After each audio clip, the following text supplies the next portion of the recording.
ایک شخص کٹے ہوئے بازو کے ساتھ بازار میں کھڑا آواز لگا رہا تھا کہ جو شخص میرا قصہ جان لے وہ کبھی کسی پر ظلم نہیں کرے گا۔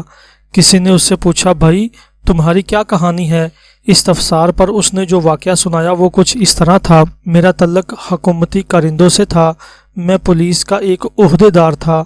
میں نے ایک روز ایک مچھیرے کو دیکھا جو بڑی مچھلی شکار کر کے لا رہا تھا۔ مجھے یہ مچھلی بڑی اچھی لگی۔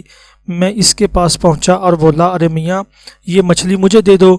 وہ کہنے لگا، جناب مجھے مچھلی دینے میں کوئی اعتراض نہیں، مگر آپ کو اس کی قیمت ادا کرنی ہوگی۔ میرے گھر میں کھانے کے لیے کچھ نہیں اور میرے بچے منتظر ہیں کہ میں ان کے کھانے کے لیے کچھ لے کر آؤں۔ یہ مچھلی میں نے بڑی محنت سے پکڑی ہے۔ میں نے جواب میں اسے مارنا شروع کر دیا اور مچھلی اس کے برتن سے زبردستی نکال لی۔ میں مچھلی کو ہاتھ میں پکڑے گھر کی طرف آ رہا تھا کہ مچھلی اچانک تڑپی اور میں نے اسے مضبوطی سے تھام لیا۔ اسی کشمکش میں اچانک اس نے میرے انگوٹھے پر کاٹ دیا۔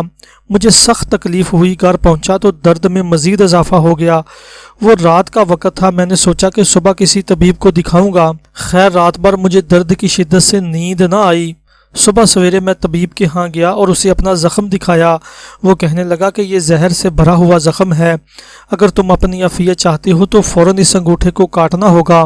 اگر تم نے ذرا سی تاخیر کی تو پورا ہاتھ کاٹنا ہوگا۔ میں نے فوراً کہا، اگر ایسی بات ہے تو اسے کاٹ دو۔ طبیب نے میرا انگوٹھا کاٹ دیا۔ میں گھر آیا تو ہاتھ میں شدید درد تھا۔ چین و سکون ختم ہو چکا تھا۔ اگلی رات پھر بے چینی اور شدید درد میں گزری۔ صبح سویرے میں پھر طبیب کے پاس آیا تو اس نے ہاتھ کاٹنے کا مشورہ دیا۔ اب میرا ہاتھ کٹ گیا۔ میرا خیال تھا کہ اب درد ختم ہو جائے گا، مگر اس میں اضافہ ہوتا چلا گیا۔ مچھلی کا زہر مسلسل جسم میں پھیلنا شروع ہو گیا۔ میں نے چیخو پکار شروع کر دی اور مدد کے لیے پکارنے لگا۔ طبیب نے پھر دیکھا تو کہنے لگا، اس کا ایک ہی علاج ہے کہ تمہارا پورا بازو کاٹ دیا جائے، ورنہ زہر پورے جسم میں پھیل جائے گا۔ محلے کے لوگوں میں بھی میری بات کا چرچا ہو گیا۔ ان میں سے ایک بھلا مانس میرے پاس آیا اور کہنے لگا کہ تمہارے درد کا سبب کیا ہے؟ میں نے اسے مچھلی کا واقعہ سنایا۔ وہ کہنے لگا، اللہ کے بندے، جب تمہیں اس نے کاٹا تھا تو تمہیں اسی وقت مچھیرے کے پاس چلے جانا چاہیے تھا اور اس سے معافی مانگ لیتے۔ دیکھو اب تمہارا ایک ایک عضو کٹ رہا ہے۔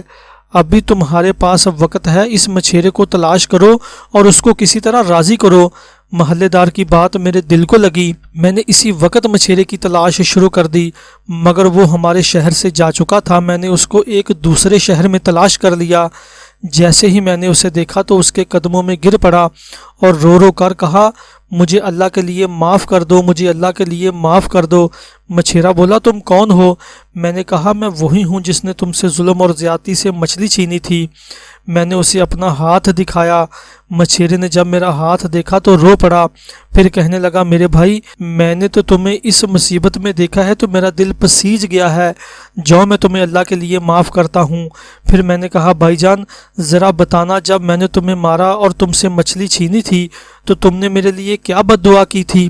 مچھیرا کہنے لگا، ہاں میں نے کہا تھا، اے اللہ میں کمزور ہوں، یہ طاقتور ہے، اس نے اپنی طاقت کے بل بوتے پر میرا رزق ظلم اور قہر سے چھین لیا ہے۔ میرے رب، اس شخص کو مصیبت اور پریشانی میں مبتلا کر کے مجھے اپنی طاقت اور قدرت کا کرشمہ دکھا۔ میں نے کہا، میرے بھائی، اللہ نے تمہیں اپنی قدرت اور طاقت کا کرشمہ دکھا دیا ہے۔ میں اللہ تعالیٰ سے توبہ و استغفار کرتا اور اپنے گناہوں کی معافی مانگتا ہوں۔ ویڈیو اچھی لگے تو چینل کو سبسکرائب کریں تاکہ مزید اچھی ویڈیوز بنانے کے لیے ہمیں حوصلہ افزائی ملتی رہے۔